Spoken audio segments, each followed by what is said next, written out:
Hi there and welcome to the Alt.Narrative Podcast. I'm your empathetic and relentlessly curious host, Rich Harris. I've been a corporate marketer and sociology nerd for most of my 2 decades-long career, observing trends and patterns in human behavior on the internet. On this podcast, we will explore the impact of the digital world on humanity and modern-day social dynamics. Thank you for listening, and don't forget to check out the website at Alt.Narrative.com for more content.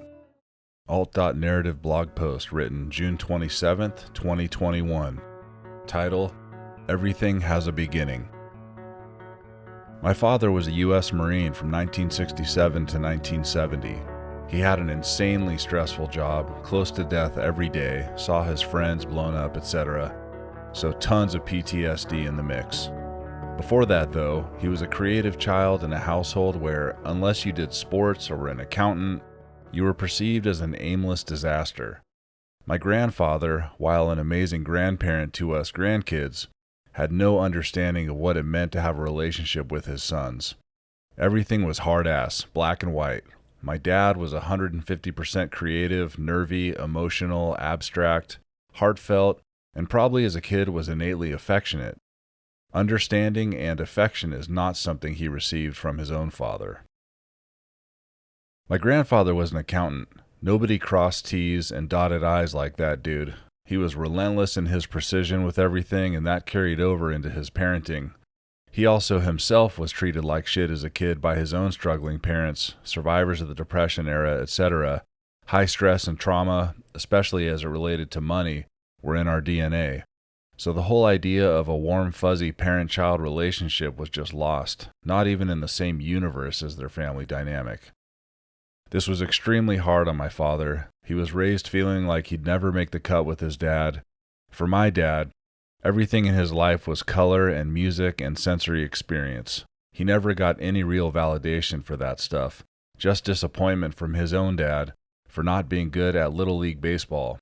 So like most of us creatives, he really took this to heart and went crazy academic in college, graduating magna cum laude, top of his class at Cal Poly Pomona, dotting all the I's, crossing all the T's, unknowingly chasing all that validation he never got from his own father. The most important thing in life was, quote, having your shit together financially, avoiding your emotions, your creativity, and anything deemed illogical and a waste of time and money. While my dad did all that in college after the Vietnam War, financially, he was a total disaster. He was seriously one of the most creative people I've ever known. He could draw, he could paint, he could play guitar like a motherfucking riot. He taught me how to fingerpick a guitar and could kick out Blackbird by the Beatles or Alice's Restaurant by Arlo Guthrie, and it sounded amazing. The challenge, though, is that he was tortured on the inside about all of that. Anything right-brained. Whenever he did anything creative as an adult, he was so sensitive about it because while it came natural to him, every time he engaged in it, plucked a guitar string, picked up a paintbrush, and got out his oil paints, his childhood codependence and negative reinforcement associated with it cut deep. We all know someone who is continuously scorned for just being who they are naturally, but when it's our own parent that does that to you from a young age, it's hard to get over that, even with extensive counseling. While he was not nearly as harsh on my brother and I as his dad was him, he definitely still carried his version of the torch of broken self-worth into our family dynamic big time. He was still physically rough with us, judgmental, and honestly just didn't have the tools to have a meaningful father-son relationship he so desperately needed himself. And not just father-son, but father to a creative, highly sensitive couple of sons that needed far more nurturing hugs, kisses, and validation than he could ever offer.